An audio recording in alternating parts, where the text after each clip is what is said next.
Assalamualaikum warahmatullahi wabarakatuh. Alhamdulillahi rabbil alamin, wassalatu wassalamu ala sayyidil mursalin wa ala alihi wa ashabihi wa man da'a bida'watihi ila yaumiddin. Saudara pengurusi, saudara Amran, Ustaz Malik dan Ustaz-Ustaz, rakan-rakan hadirin hadirat, semoga sekalian sejahtera dalam limpahan rahmah dan barakah. Alhamdulillah, kita dapat memulakan siri pertama dengan mengangkat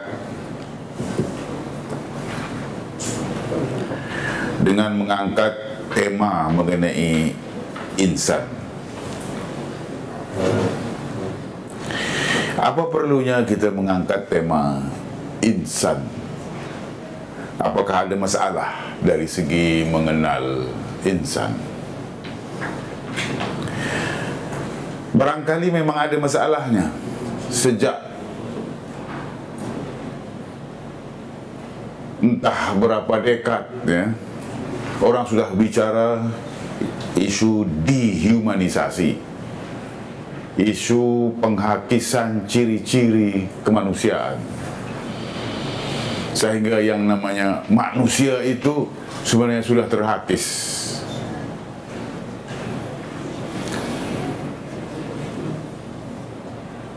Tahun-tahun 60-an, 70-an, Sayyid Qutb rahmatullahi alaih menulis sebuah makalah dengan judul Al-Insan Zalikal Majhul, manusia sebagai makhluk yang sudah tak dikenali lagi,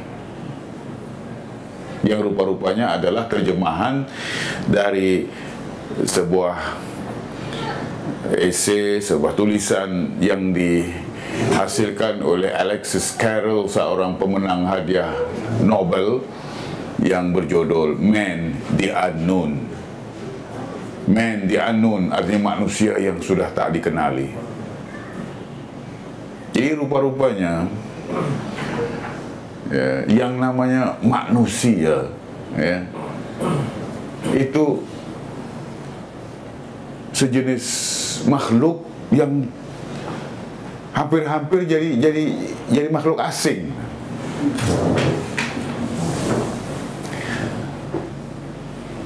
Ya. Manusia adalah arti yang sebenar kemanusiaan, keinsanan sudah tak dikenal. Jadi karena itulah barangkali yang menjadi justifikasi mengapa kita bermula dengan mengenal insan. Mudah-mudahan seperti yang disebut, ya, oleh para ulama, man arafa nafsahu faqad arafa rabbahu. Siapa yang kenal dirinya, maka dia akan kenal Tuhannya. Jadi mengenal insan, mengenal diri, yang nanti mudah-mudahan membantu kita mengenal Tuhan. Isu insan memang banyak dibicarakan dalam Al-Quran di berbagai surah. Dan antara yang membicarakan insan itu ialah surah ini, surah Al-A'raf, terutama ayat 10 hingga 18. Saya tak tahu nota yang diedarkan tak disertakan dengan ayat-ayatnya. Ya, macam mana saya punya boleh ada ayatnya, yang sampai sini tak ada ayatnya. Agaknya komputer yang menerima di sini itu tak boleh tangkap ayat, ya. Dia tangkap zakat je, ayat dia tak tangkap. A'udzubillahi minasyaitonirrajim. Bismillahirrahmanirrahim. Ya, ayat 10 hingga 18. Walaqad makkannakum fil ardi wa ja'alna lakum fiha ma'ayisha qalilan ma tashkurun. Walaqad khalaqnakum thumma صورناكم ثم قلنا للملائكة اسجدوا لآدم فسجدوا إلا إبليس لم يكن من الساجدين ma mana'aka alla tasjuda idh amartuka qala ana khairum minhu khalaqtani min narin wa khalaqtahu min tin qala fahbit minha fama yakunu laka an tatakabbara fiha fakhruj innaka minas saghirin qala anzirni ila yaumi yub'atsun qala innaka minal munzarin qala fabima aghwaytani la aq'udanna lahum siratakal mustaqim thumma la'atainahum thumma la'atiyannahum min bayni aydihim wa min khalfihim wa an aymanihim wa an shama'ilihim ولا تجد أكثرهم شاكرين قال اخرج منها مذءوما مدحورا لمن تبعك منهم لأملأن جهنم منكم أجمعين.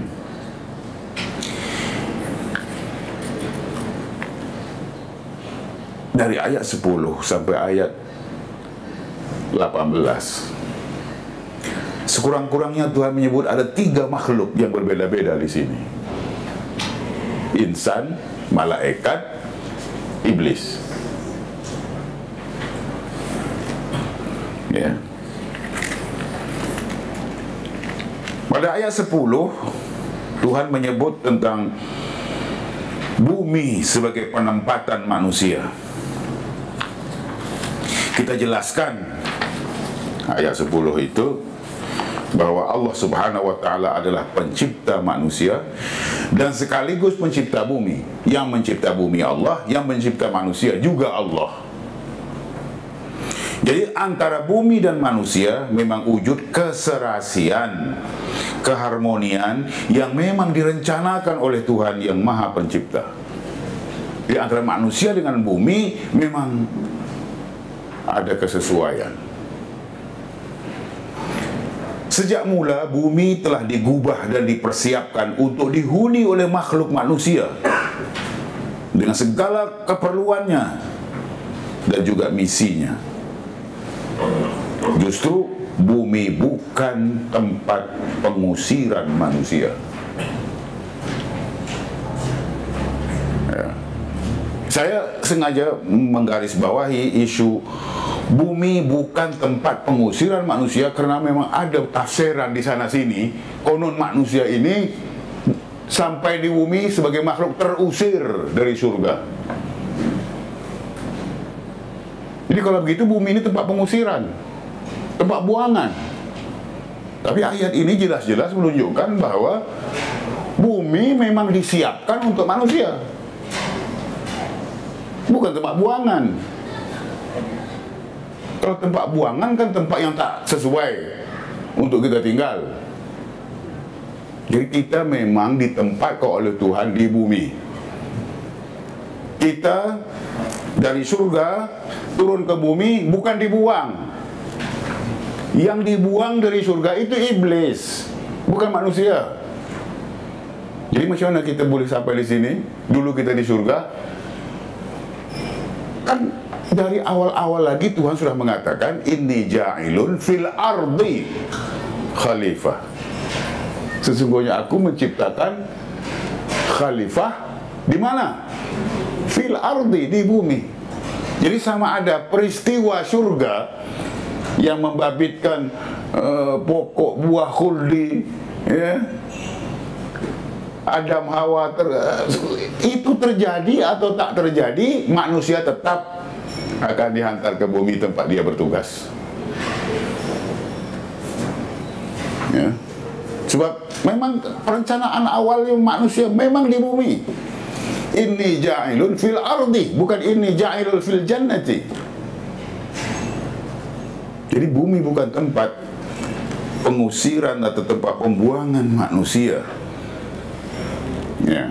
Bumi bukan tempat pengusiran manusia, tapi tempat mereka hidup, tumbuh, dan berkembang biak, serta bertugas melaksanakan misi kekhalifahan. Ya. Yaitu bila disebut melaksanakan misi kekhalifahan, maksudnya mengimarah dan mengislah bumi. Ini dua unsur dalam pelaksanaan misi kekhalifahan, yaitu mengimarahkan, membangun, memakmurkan, ya, membudayakan, dan mengislah dalam arti menegakkan nilai-nilai murni dan nilai mulia, kebenaran, keadilan, kasih sayang, dan sebagainya. Itu dinamakan islah. Jadi mengimarah dan mengislah. Di dua fungsi kembar dalam tugas kekhalifahan, mengimarah dan mengislah. Mengimarah dalam arti membangun, memakmurkan, ya, mengeluarkan hasilnya, menyerlahkan keindahannya. Dan mengislah dalam arti memberikan, menegakkan nilai-nilai seperti kebaikan, kebenaran, keadilan, kasih sayang, kemanusiaan, dan sebagainya. Bukan cuma fizikal. Ya. Di bumi tersedia segala yang diperlukan untuk manusia. Kalau manusia nak hidup, maka tempatnya di bumi. Ya, sebab di bumi tersedia semua keperluan manusia. Di tempat lain belum tentu ada apa yang ada di bumi. Ya.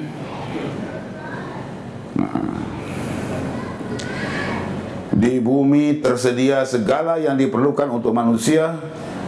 Udara dan airnya, lembah dan lurahnya, gunung dan datarannya, tumbuhan dan haiwannya, dan bahan-bahan galiannya,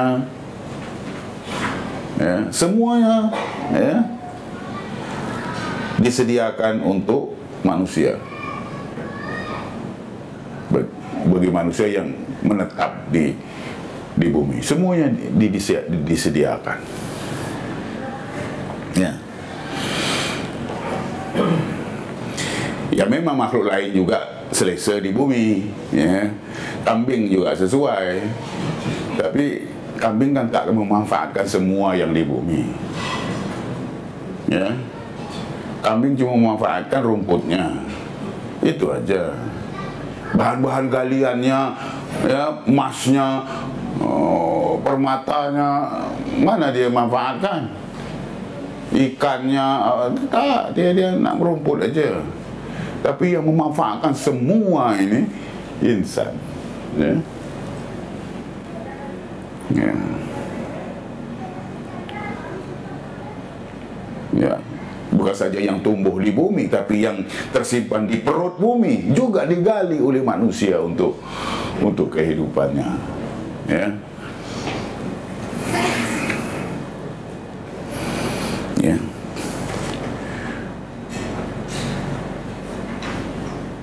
Posisi bumi yang sesuai dengan keperluan penempatan manusia, tidak terlalu dekat dan tidak terlalu jauh dari matahari. Ya. Posisi bumi ini memang sudah tepat, sesuai dengan manusia. Jaraknya dari matahari itu sesuai untuk manusia lah. Kalau dekat lagi terbakar manusia. Kalau jauh lagi tak tahu apa pula jadi. Beku. Jadi jarak bumi dengan matahari sesuai untuk manusia hidup,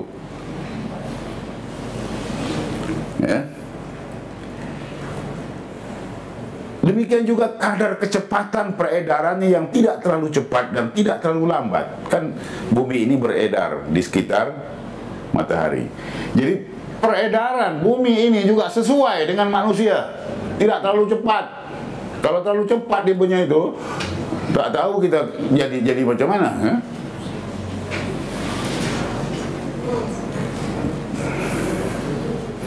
Memang sesuai sekali dengan manusia, ya. Sebagai makhluk yang dicipta dari tanah, memang manusia selamanya serasi dengan tanah, yakni bumi. Jadi karena itulah manusia seharusnya mensyukuri anugerah bumi yang mengandungi segala keperluan kemanusiaannya dengan memelihara dan melestarikannya. Tetapi ayat 10 surah Al-A'raf ini mencatatkan hakikat sedikitnya rasa manusia yang bersyukur. Tidak menghargai kurnia bumi, malah merosakkannya tanpa rasa tanggung jawab, sehingga mengakibatkan berlakunya pelbagai bencana alam dan terancamnya kehidupan insan. Jadi pencemaran air, pencemaran udara, ya, penghakisan bumi, semuanya adalah pernyataan dan manifestasi dari rasa tidak bertanggung jawabnya manusia, ya, dan juga tidak bersyukurnya manusia. Tak bersyukur itu, antara makna bersyukur ialah memelihara dan menghargai dan melestarikannya. Tapi manusia sendiri yang merosakkan bumi yang disiapkan begitu indah dan begitu baik sesuai untuk dirinya. Jadi ayat ini sesuai untuk kaum environmentalist, ya, yang memperjuangkan bumi yang terus-menerus selesa untuk manusia, ya. Tidak timbul soal pemanasan bumi dan soal erosi, soal hingga berlaku berbagai ancaman, ya, bencana alam, ya. Walaqad makkannakum fil ardi wa ja'alna lakum fiha ma'ayisha qalilan ma tashkurun. Dan sungguh kami telah menempatkan kamu di bumi, dan di sana kami sediakan sumber kehidupan untukmu. Tetapi sedikit sekali kamu bersyukur. Itu ayat ke-10, ya. Kemudian ayat ke-11. Walaqad khalaqnakum thumma sawwarnakum thumma qulna lil malaikati isjudu li adama fasajadu illa iblis lam yakum minas sajidin. Dan sungguh kami telah menciptakan kamu, kemudian membentuk tubuhmu, kemudian kami berfirman kepada para malaikat, bersujudlah kamu kepada Adam. Maka mereka pun sujud kecuali iblis. Iblis tidak termasuk mereka yang bersujud. Kisah ini diketahui secara meluas dalam masyarakat Islam. Cuma yang nak disorot di sini ialah hakikat bahwa insan adalah makhluk istimewa. Insan yang ditempatkan di bumi ini adalah makhluk istimewa, yang penciptaannya menjadi peristiwa penting dalam sejarah kewujudan. Justru penciptaannya dideklarasikan sendiri oleh Allah kepada warga alam tinggi. Wa idh qulna lil malaikati isjud. Ya, apa itu? Inni ja'ilun fil ardi khalifah. Artinya Tuhan menciptakan berbagai makhluk di alam ini. Tapi kan tidak semua makhluk ciptaan Tuhan itu dideklarasikan saat penciptaannya. Tuhan mencipta gajah, ya, begitu besar, tapi tak ada pula ini ja'ilun fil ardi apa? Fiala.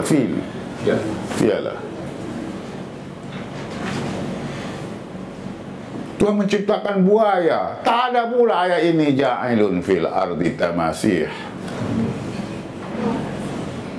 Tapi makhluk yang bernama insan ini penciptaannya dideklarasikan, inni ja'ilun fil ardi khalifah.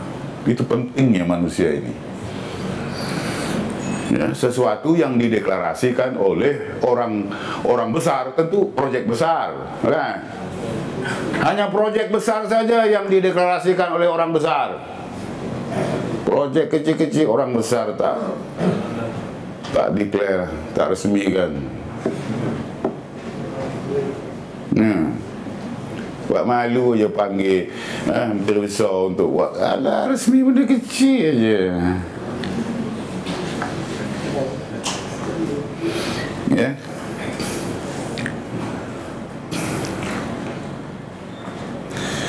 Okey.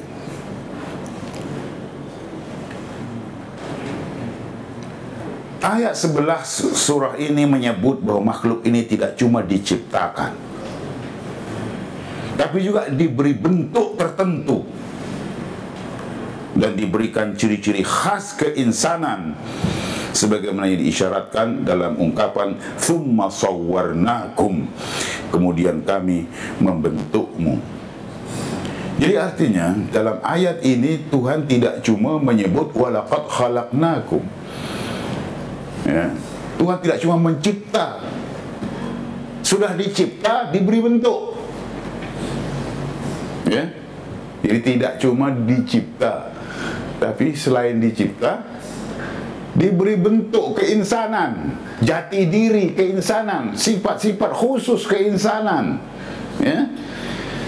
Sawwarnakum, thumma sawwarnakum, kemudian kami beri dia bentuk, artinya beri dia, ya, ciri, sifat keinsanan. Jadi maksudnya tidak cuma diberi bentuk dalam arti rupa fizikal, tidak cuma itu rupa fizikal ini, ya, dia akan berubah-ubah ngikut usia, bukan? Jadi bentuk rupa wajah itu memang diberi oleh Allah, tapi itu boleh berubah, ya, dari tahun ke tahun. Dan sekarang Anda begini, 10 tahun lagi dah tak macam ni lagi, entah seperti apa. Coba bayangkan 10 tahun lagi atau 20 tahun lagi, apa Anda fikir handsome macam sekarang? Anda mimpi. Jadi yang dimasukkan dengan summa sawwarnakum, kemudian kami beri kamu bentuk, itu juga meliputi spiritual, ya, ciri-ciri keinsanan kerohaniannya, seperti yang disebut oleh Yusuf Ali di sini, shape of a form must be interpreted not only to refer to the physical form, ya, jadi tidak terbatas kepada physical form, bentuk fizikal, ya, which changes day by day. Yang physical form ini berubah dari day by day, dari hari ke hari. But also the various forms of shapes which our ideal and spiritual existence may take from time to time, according to our inner experience. Jadi maknanya sawwarnakum itu beri bentuk, ya, termasuk bentuk kerohaniannya, ya.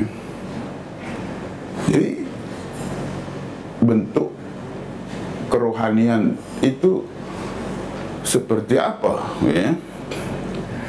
Mungkin ini ada kaitannya dengan hadis yang menyebut, ya, bahawa Tuhan menciptakan manusia mengikut surahnya. Surah. Jadi sini sawwarnakum, taswir. Dari kata taswir itu datangnya perkataan surah.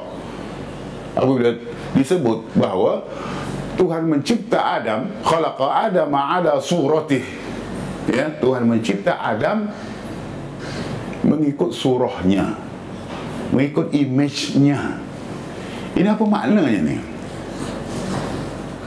Ada dua tafsiran. Satu menyebut, ya, ini ustaz-ustaz barangkali dapat memerhatikannya, ya, ala suratihi, mengikut image-nya, mengikut surahnya. Nya di situ tuh kembali kepada siapa?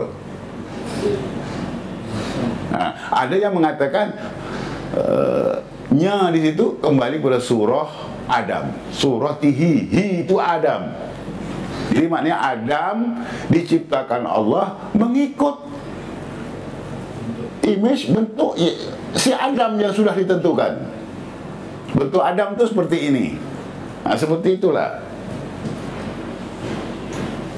Tapi tafsiran yang lain yang tidak sedikit ya, yang ramai menyebut hi di situ, dhamir hi di situ itu merujuk Tuhan. Ya, merujuk Tuhan. Artinya Adam itu diciptakan mengikut bentuk, mengikut image Tuhan. Jadi ada dimensi ketuhanan dalam diri manusia. Bukan manusia itu Tuhan, tidak. Tapi bila Tuhan hembuskan roh, ya, wa nafakhna fihi min ruhina, atau wa nafakha fihi min ruhihi, ya, manusia ini tidak cuma tanah, bukan tidak cuma fisikal, tapi ada satu unsur lain, yaitu roh ilahi yang dihembuskan kepada manusia. Cuma jangan tanya roh itu seperti apa, sebab kita dilarang menjawabnya. Yas'alunaka 'anir ruh, qul ruhu min amri rabbi. Mereka bertanya kepadamu tentang roh. Jawab, roh itu urusan Tuhan. Kamu jangan pandai-pandai nak syarah pasal roh. Jadi manusia itu makhluk pembawa citra ketuhanan. Nah, ini sedikit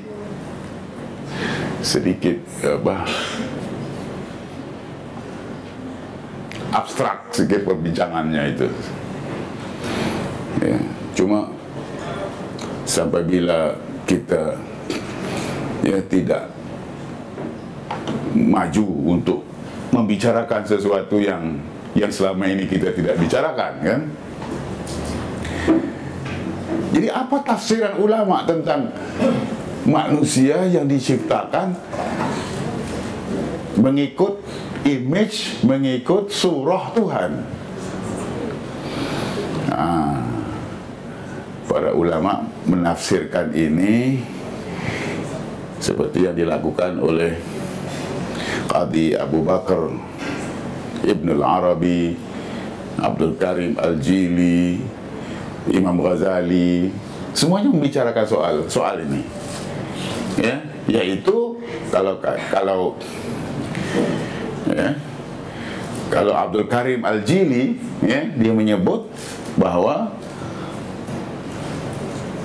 manusia ini diciptakan oleh Allah, ya, sami'an basiran qadiran muridan, ya, aliman hakiman, wa hadhihi sifatur rabb, kata Abdul Karim Al-Jili. Manusia ini diciptakan hidup, mendengar, berkata-kata, berilmu, punya kehendak dan sebagainya, dan ini semua adalah sifat-sifat Tuhan, katanya. Tuhan itu sami'an basiran qadiran muridan, semua kan? Manusia juga begitu. Tapi manusia sami'an basiran qadiran dalam batas kemanusiaannya. Kalau Qadi Abu Bakar Ibn al-Arabi menyebut bahwa Tuhan itu hayyun sami'un basirun qadirun muridun alimun hakimun, kemudian disebut wa kadzalikal insan, dan begitu juga manusia. Cuma bedanya manusia mendengar, berkata-kata, hidup, berkehendak, semua dalam batas kemanusiaannya. Ya. Imam Ghazali juga menyebut tentang perlunya manusia menghayati sifat-sifat Tuhan. at-takhalluq bi akhlaqillah, berakhlak dengan akhlak Allah, yang menjadikannya manusia itu bila berakhlak dengan akhlak Allah, maksudnya manusia harus memakai sifat-sifat Tuhan. Sami'an, basiran, qadiran, raufur, rahimun. Ini harus dipakai oleh manusia dalam batas kemanusiaannya untuk menjadikan dia manusia Rabbani, dalam arti manusia yang dekat dengan Tuhan. Karena itu para sarjana menyebut bahwa manusia ini pembawa image ketuhanan, pembawa the image of God, pembawa citra ketuhanan. Itu makna wasawwarnakum tuh, surah tuh begitu perbahasanya dalam kalangan ulama. Ya, insyaallah boleh ditangkap kan maksudnya. Dulu kan banyak orang Jawa yang namanya sami'an, basiran, muridan. Saya selalu mentertawakan nama Jawa, ya. Apalah Jawanya? Nama samingan, basiran, kadiran. Lagi? Kadiran lagi.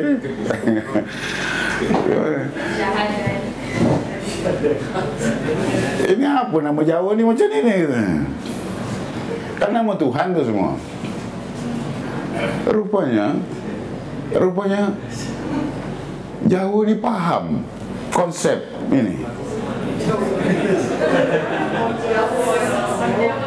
Nah, rupa-rupanya Jawa telah lama paham konsep ini, bahwa manusia itu memang qadiran, muridan, sami'an, basiran dalam batas kemanusiaan. Seperti Nabi SAW, yang disebut dalam Al-Quran dengan sifat bil mu'minina raufur rahim. Raufur rahim kan jelas-jelas sifat Tuhan. Semak saja Asmaul Husna, kan termasuk raufur rahimun. Dalam Al-Quran tidak cuma Tuhan yang raufur rahim, Nabi SAW sebagai manusia juga raufur rahim. Laqad ja'akum rasulun min anfusikum azizun 'alaihi ma 'anittum harisun 'alaikum bil mu'minina raufur rahim. Raufur rahim di situ itu siapa? Nabi SAW. Artinya Allah Subhanahu wa taala mengiktiraf Nabi itu layak memakai sifat raufur rahim, sifat ketuhanan ini dalam batas kemanusiaannya. Itu maksud bahwa manusia ini makhluk pembawa citra ketuhanan. Ya. Itu makna taswir sawwarnakum. Jadi itu istimewanya manusia ini, bukan makhluk sembarangan manusia ini. Manusia ini makhluk pembawa citra ketuhanan, bukan sembarangan. Ya. Dalam surah-surah lain banyak disebut tentang penghembusan roh ilahi atau an-nafkhul ilahi yang menjadikan insan makhluk istimewa, pembawa citra ketuhanan, the image of God. Kepada manusia yang sempurna keinsanannya, itulah Tuhan perintahkan malaikat dan iblis bersujud hormat. Sujud itu maknanya dalam arti sujud hormat, bukan sujud mempertuhankan. Ya. Sujud hormat. Malaikat yang menyadari dan mengakui keistimewaannya makhluk insan menerima hembusan roh ilahi ini segera patuh rela bersujud. Ya. Malaikat ya, yang memang diciptakan sebagai makhluk yang patuh, bila diperintahkan sujud, sujudlah dia. Apalagi memang dia menyadari bahwa manusia ini memang istimewa karena hembusan roh ilahi itu yang hanya berlaku kepada manusia. Ya, lagi pula Tuhan sudah ajarkan kepada Adam segala nama. Wa 'allama Adam al-asma'a kullaha. Ya, Tuhan telah ajarkan kepada Adam itu, ya, segala nama-nama. Maknanya the nature of things. Ya, the nature of things, ya, sifat segala benda, hakikat segala benda sudah diajarkan kepada Adam. Dan tidak cuma sebahagian, kullaha. Ya, yang apabila ditanyakan malaikat, subhanaka ma la ilma lana illa ma 'allamtana innaka antal alimul hakim, ya, malaikat tidak tahu sebahagian, ya, yang tahu semua itu Adam.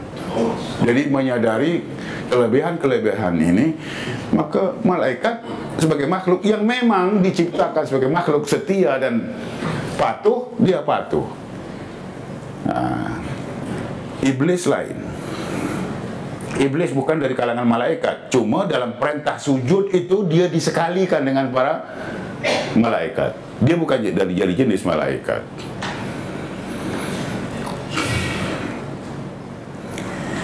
Ya, tapi lain pula dengan iblis yang mengingkari perintah sujud dengan alasan rekaannya sendiri.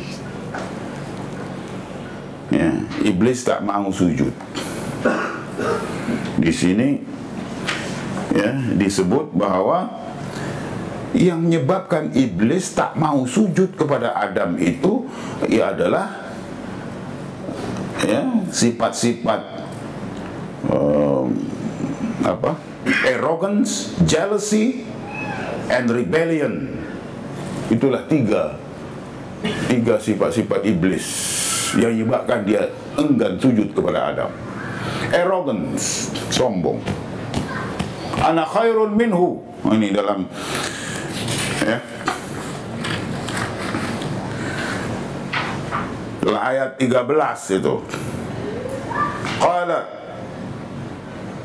ma mana'aka alla tasjuda idh amartuka. Qala ana khairum minhu khalaqtani min narin wa khalaqtahu min tin. Ini sikap arrogant, sikap sombong dengan asal usul, ini sifat iblis. Jadi jangan sombong dengan asal usul. Yang sombong dengan asal usul ini iblis. Khalaqtani min tin wa khalaqtani min nar wa khalaqtahu min tin. Ini kan sombong dengan asal usul. Jangan ungkit-ungkit soal asal usul. Oh, keturunan pahlawan lah, keturunan Datuk Bahaman Semantan, keturunan Maharaja Lela. Ya, go to hell with your keturunan. Kamu tu siapa? Ya. Dulu tahun-tahun bila ya, tahun 60-an pernah berlaku pilihan raya kecil di Negeri Pahang. Dia punya calon tu, dia main ini lah keturunan ni. Ya, pilihan raya kecil di Pahang tahun 60-an. Ya. Calon kita ini bukan alang kepalang, calon kita keturunan Datuk Bahaman Semantan. Dia adalah cucu Bahaman Semantan. Jadi besok je parti lawan jawab. Ya, kemarin, ya, parti sebelah sana mendakwa calonnya cucu Bahaman Semantan. Oh, main cucu ya, katanya.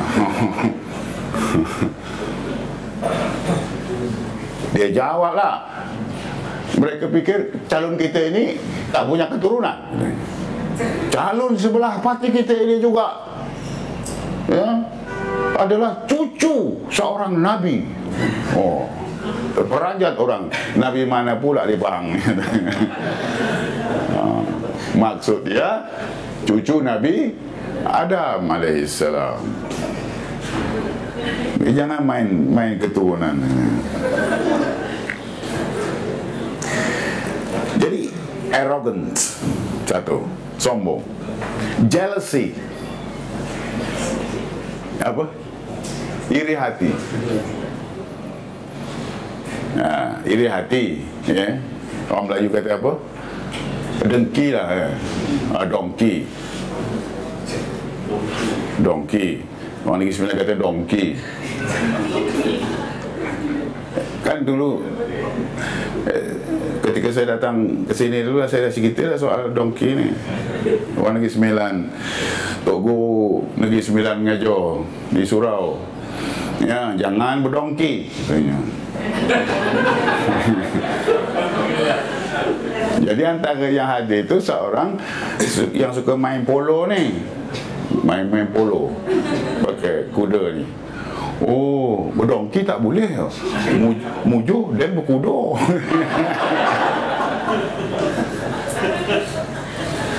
Yang tak boleh tu berdongki, berkuda tak apa. Dengki kepada manusia yang dimuliakan oleh Tuhan begitu rupa. Walaqad karramna bani Adam. Sungguhnya kami telah muliakan anak Adam. Jadi iblis tak boleh terima, ya, kemuliaan yang diberikan oleh Allah kepada Adam. Dia dengki. Dengki dengan keistimewaan yang diberikan kepada manusia, dengki karena kemuliaan yang diberikan kepada manusia. Kesombongan, ya, kedengkian, dan ketiganya keingkaran dia, ya, keingkaran terhadap perintah Allah supaya sujud. Jadi ini tiga jenayah, ya, yang disebut his triple crime, ya, his triple crime, maknanya tiga dosa yang dilakukan oleh iblis: keangkuhan, kedengkian, keingkaran. Engkar ketika diperintahkan sujud.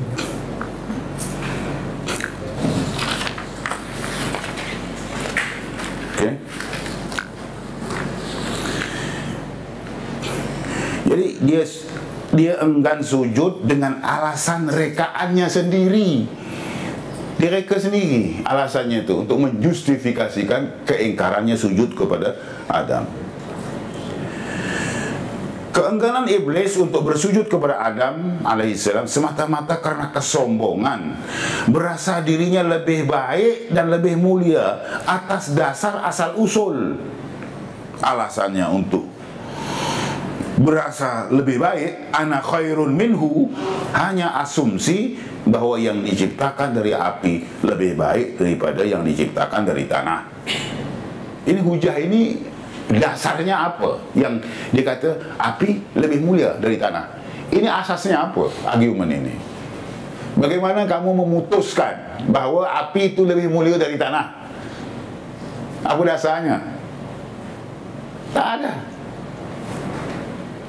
Itu asumsinya saja. Demikianlah asumsi iblis yang memang tidak berdasar. Apa asasnya untuk mengatakan api lebih baik daripada tanah? Selain itu, iblis ternyata gagal melihat insan secara utuh sebagai makhluk yang diciptakan daripada tanah dan menerima hembusan roh ilahi. Ingat, manusia ini tidak cuma tanah. Memang dia tanah, tapi tanah plus hembusan roh ilahi. Ini insan. Insan harus dilihat secara utuh begitu. Tanah plus hembusan roh ilahi. Tapi ini yang tak dilihat oleh iblis. Iblis hanya mempersepsikan insan hanya dari dimensi ketanahannya semata-mata. Sedangkan hakikatnya insan bukan hanya tanah. Ya, tapi iblis hanya melihat dimensi ketanahannya. Dan inilah, ya, manusia yang seperti yang dipersepsikan oleh iblis, itulah yang dipersepsikan oleh manusia-manusia sekuler sekarang ini.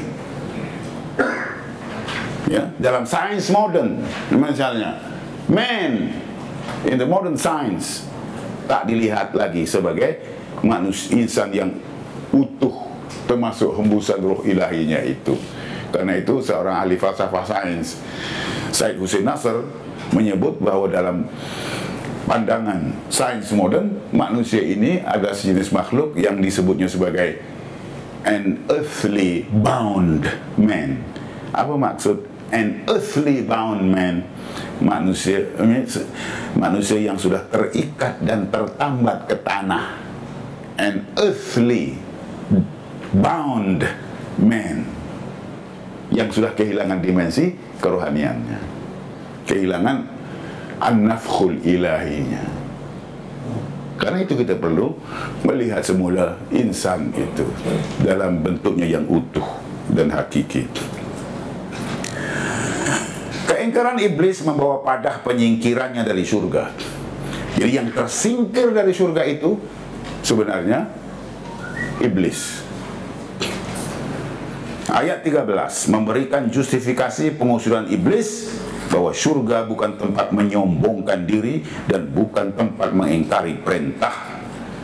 Ya, qala fahbit minha fama yakunu laka an tatakabbara fiha fakhruj innaka minas saghirin.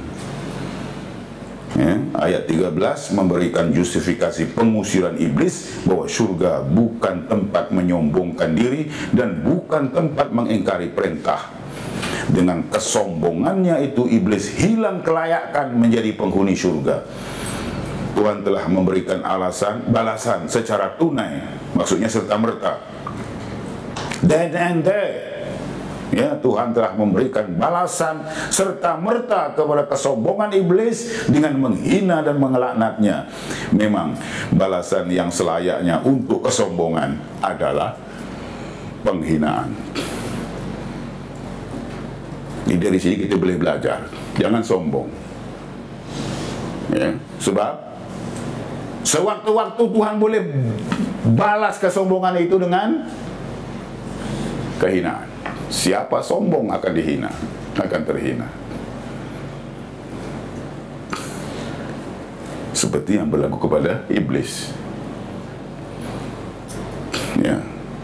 Tak lama lepas dia menyombongkan diri, Tuhan hina dia.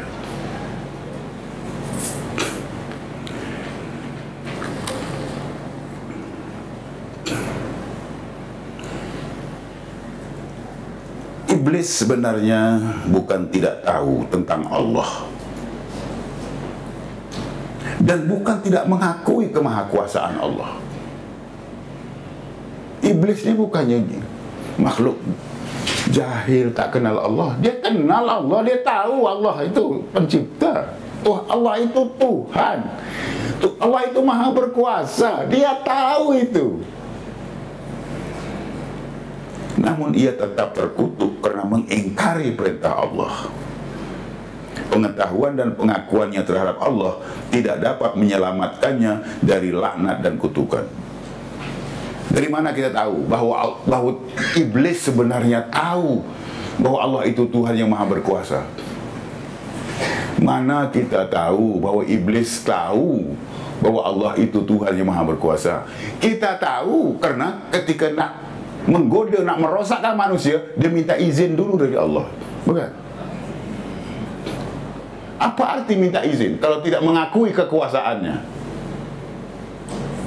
Jadi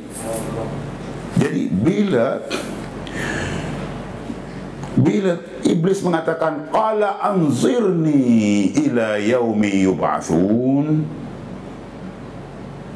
beri aku tempoh ya Tuhan, berilah aku tempoh hingga mereka dibangkitkan untuk aku rosakkan manusia ini.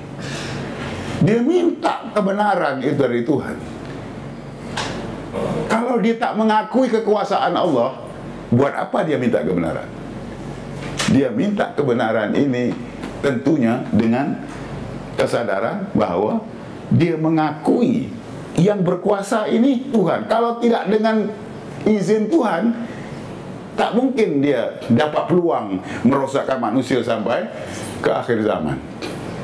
Jadi dia tahu Allah itu Tuhan, dia tahu Allah itu maha berkuasa, tapi dia tetap terlaknat karena keingkarannya terhadap perintah Allah. Jadi jangan fikir kalau cuma tahu tentang Allah, kalau cuma tahu tentang kekuasaan Allah, lalu dia akan selamat. Iblis tidak selamat kalau cuma dengan itu. Dia tetap terkutuk karena dia ingkar perintah Allah. Ya.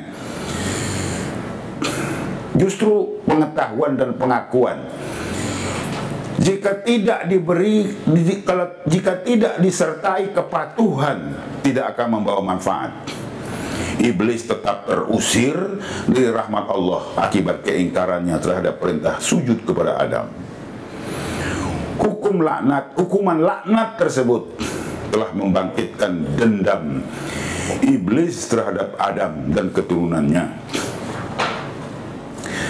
Iblis tidak akan lupa selama-lamanya bahwa karena manusialah ia menerima kutukan. Karena dendam tersebut, iblis bertekad untuk menyesatkan seluruh generasi manusia. Tetapi ia tahu bahwa tekad jahatnya itu tidak akan terlaksana tanpa izin Allah. Karena itu iblis minta kepada Allah. Kalau dia tak mengakui kekuasaan Allah, dia tak perlu minta. Dia minta berarti dia mengakui kekuasaan Allah. Ya.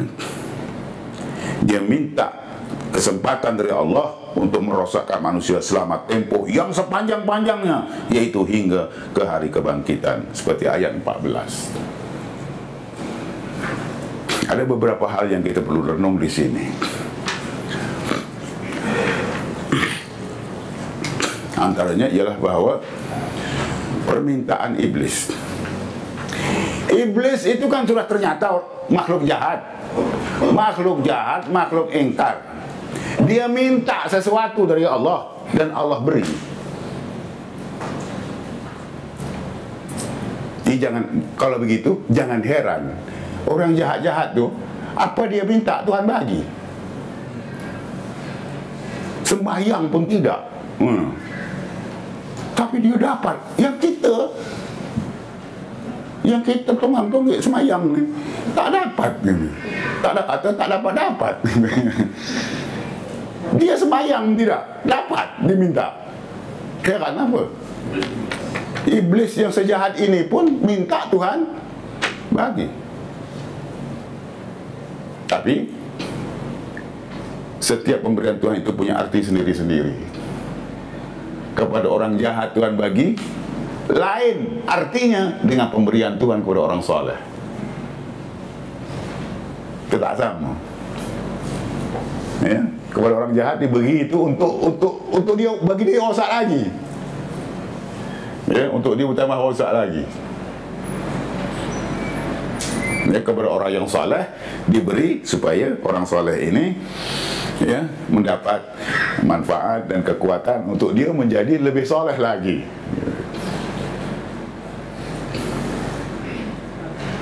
Ya, jadi jangan heran melihat orang jahat mendapat macam-macam. Ya. Yang kita pun tak boleh dapat, atau belum dapat, atau belum dapat. Ya. Makhluk sejahat iblis minta, dan yang diminta itu bukannya kepalang, minta nak merosakkan makhluk Tuhan sampai hari kiamat.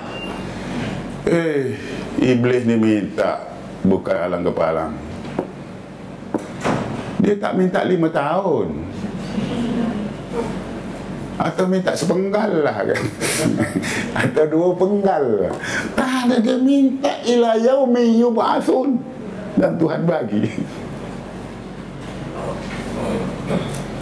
Ada seorang penyair di Indonesia, ketika sampai kepada kisah iblis yang minta kesempatan sampai hari kiamat nak rosakkan manusia ni, dia kata, saya kira ini penyair Indonesia ni yang kisah dia, ya penyair ni dia di cara berfikirnya lain lah, dia hidup dalam dunia khayal.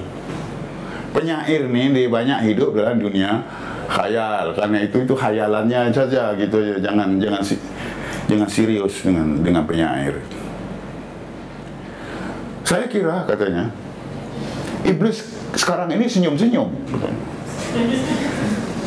Heran juga, iblis senyum-senyum ini apa maksudnya? Saya kira iblis sekarang ini senyum-senyum, katanya. Senyum-senyum bagaimana?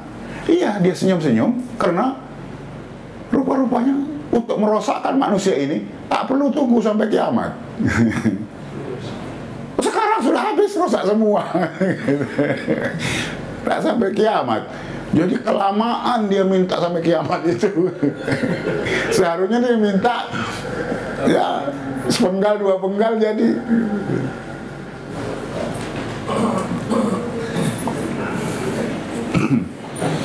Jadi dia minta tempo yang begitu panjang. Allah mengabulkan permintaan iblis ayat 15 untuk coba menyesatkan manusia, karena Tuhan Maha tahu bahwa manusia mempunyai kekuatannya sendiri. Tuhan bagi. Ya, kenapa Tuhan bagi ketika iblis minta nak rosakkan anak manusia sampai hari kiamat ini? Mengapa Tuhan bagi?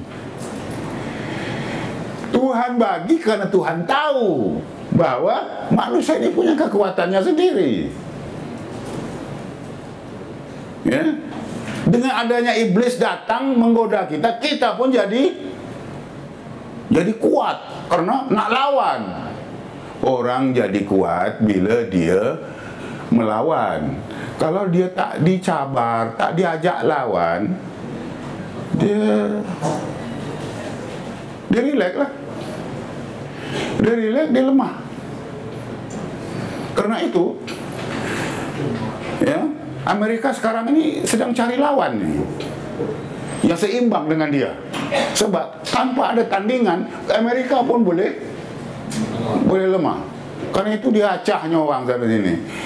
Lawanlah aku nih, aku tak lawan nih. Sebab kalau tak dilawan, dia pun jadi lemah.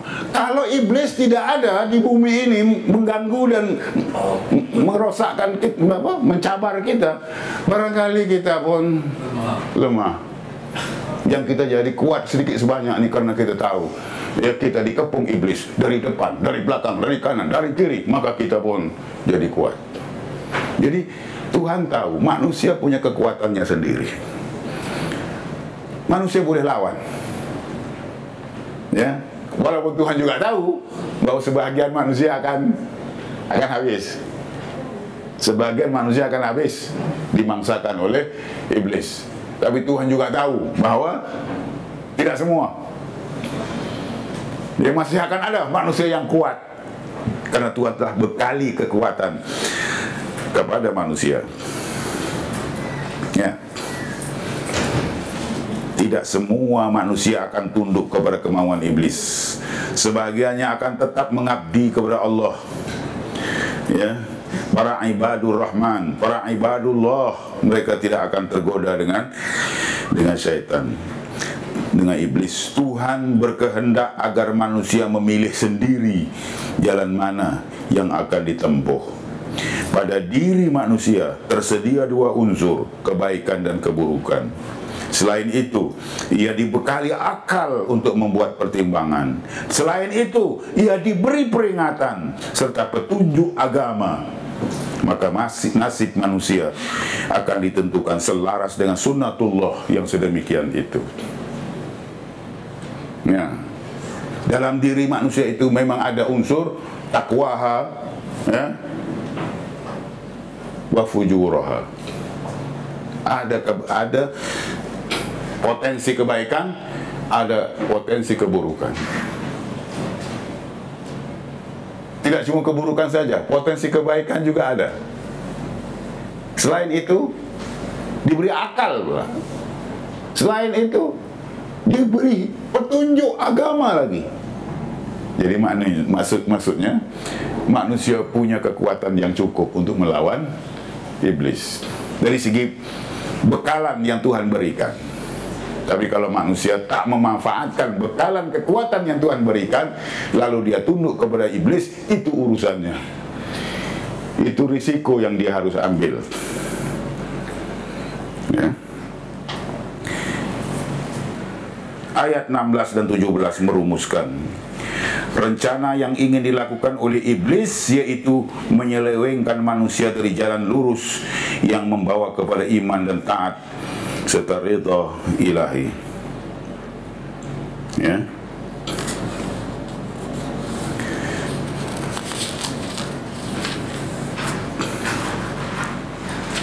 Ya. Qala fabima aghwaytani la'aq'udanna lahum siratakal mustaqim. Ya. Untuk itu iblis akan mengerahkan seluruh kekuatannya, seluruh bala tenteranya, mengepung manusia dari segala penjuru, hadapan dan belakang, kanan dan kiri. Lihat tuh, 4 penjuru, 4 arah penjuru dan 4 penjuru ini disebut. Ya. Dia sebut summa la'atiyannahum min baini aydihim wa min khalfihim, ya, wa an aymanihim wa an syama'ilihim. Manusia nak lari kemana? Dia dikepung dari 4 penjuru. Min baini aydihim wa min khalfihim wa an aymanihim wa an syama'ilihim. Itu ayat 17 tuh. Kemudian pasti aku akan mendatangi mereka dari depan, dari belakang, dari kanan, dari kiri, bukan kepalang. Iblis jangan main-main. Don't take it easy. Dikepung depan, belakang, kanan, kiri.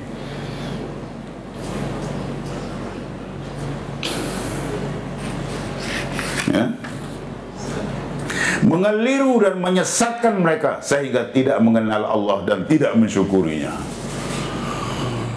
Ya. Jadi bukan kepalang, mana kerja iblis nih. Dan kita pun selama ini defensif, ya. Takut dengan gangguan iblis, kita pun a'udzubillahi minasyaitonirrajim. Aku berlindung kepada Allah dari syaitan yang direjam. Hanya dalam ibadat haji kita garang sikit dengan syaitan ni kan, dengan iblis ni. Ketika dalam ibadat haji, kita jadi agresif, garang, kita cari dia. Jamratul ula, di jamrah ni kita baling dia. Padahal itu hanya isyarat saja.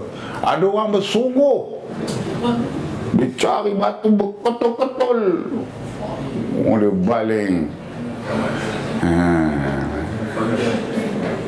Ada yang baling dengan kasut. Kalau Arab ni dengan kasut ni macam tau. Orang Arab berkelahi ni dengan kasut, pukul dengan kasut. Sebab gini, barangkali kena pukul dengan kasut ni sakitnya tak seberapa, tapi hinanya orang kena kasut, hinanya kalau muka ni kena kasut. Sebab kasut tu memang lambang kehinaan. Karena itu Presiden Bush kan pernah hampir terkena balingan kasut oleh wartawan Irak. Dalam masyarakat Melayu juga begitu sebenarnya. Kasut ni sesuatu yang lambang kehinaan. Karena itu orang tua-tua selalu berpesan, ya, pandai-pandailah bawa diri, jangan sampai menerima nasib seperti kasut. Jadi jangan sampai nasib menjadi seperti kasut, ya, seperti kasut. Dari atas diinjak kaki, dari bawah ditusuk duri, sudah usang dibuang orang. Itu kata orang tua-tua.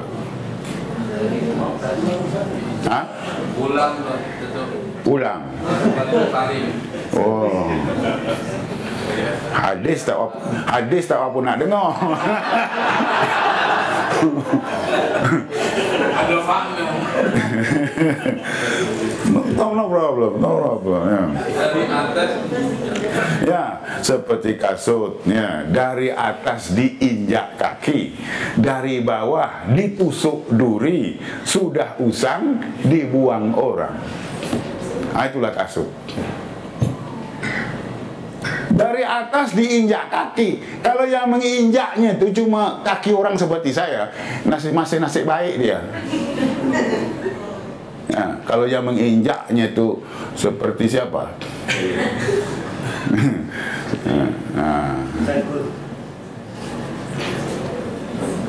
Oh, itu malang dia kalau diinjak oleh Malik Noor misalnya, ya. Tapi tak tahulah Malik Noor ni berat ke tak. Malik tidak boleh berat. Udah kan. Kan dia Malik awang besar. Jadi tentu berat dia gitu. Kalau tak berat tentu awang kecil.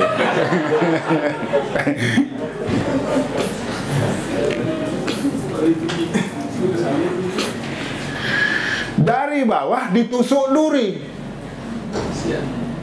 Ya, itu kalau cuma duri. Biasanya kasut ni kan dia redah apa yang kaki tak tergamak nak redah.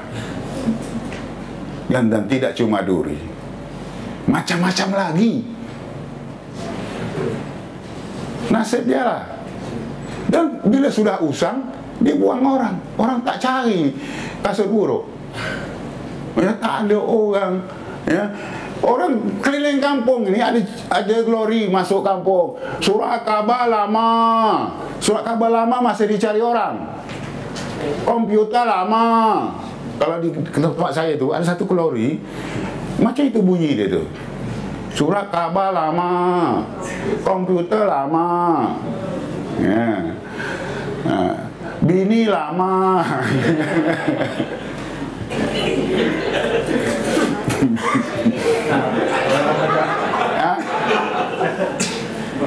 Ini baru Bini lama. Ya, tak masuk senarai dia itu kasut lama. Surat khabar lama orang cari. Kain buruk masih dicari orang. Tapi kasut buruk tak ada orang cari. Kain buruk dicari orang. Ada waktunya manusia, orang diberi kain baru, dia tak mau. Bagi kain buruk, bagi kain buruk, tak nak, dia tak nak. Bila tu? Bila nak menyental daki ni. Bila nak menyental daki, itu bagi kain baru tak mau dia. Dia nak kain buruk juga. Kan ada dalam lagu, kainlah yang buruk berikan kami. Lagu Tudung Periuk tu kan. Tudung Periuk pandailah menari, kainlah yang buruk berikan kami. Kain buruk masih dicari orang. Kasut buruk orang tak cari. Jadi hinanya, ya, hinanya kasut. Mana boleh terlajak cerita ni. Ya. Melontar jawab. Ya, jadi kita cari iblis itu ke sarangnya, ya. Rajman lisyaitan, ya, wa ikhwanihi. Kan begitu kita baca tu. Ya,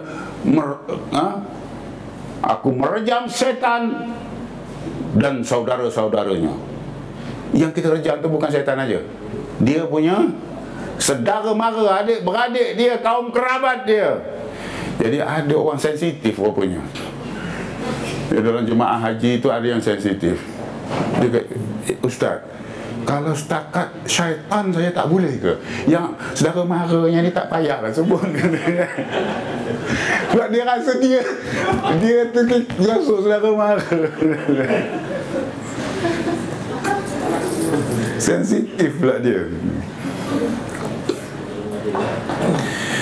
Jadi itulah permusuhan kita dengan syaitan yang memang dia kepung kita dari seluruh penjuru. Ya. Kebenaran telah diberikan kepada iblis untuk berbuat segala yang mereka mampu untuk merosakkan manusia.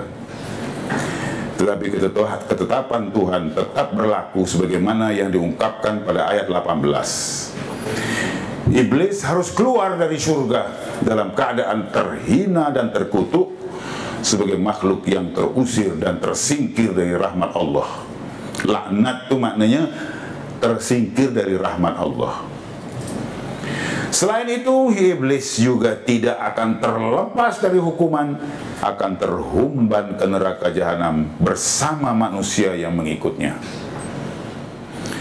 Jadi kesimpulannya, demikianlah pemberian Al-Quran tentang tabiat dan ciri tiga makhluk ciptaan Allah yang berbeda. Malaikat, iblis, dan insan. Malaikat adalah makhluk yang sentiasa dan selamanya patuh kepada perintah Tuhan.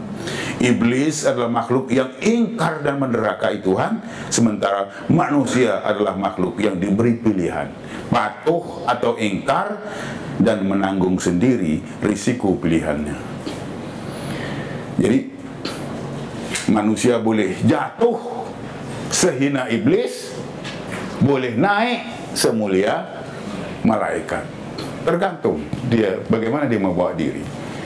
Insan apabila dia mencapai kesempurnaan keinsanannya, malaikat pun sujud hormat kepada makhluk, kepada manusia, kepada insan. Sekian, terima kasih atas perhatian semua. Wassalamualaikum warahmatullahi wabarakatuh.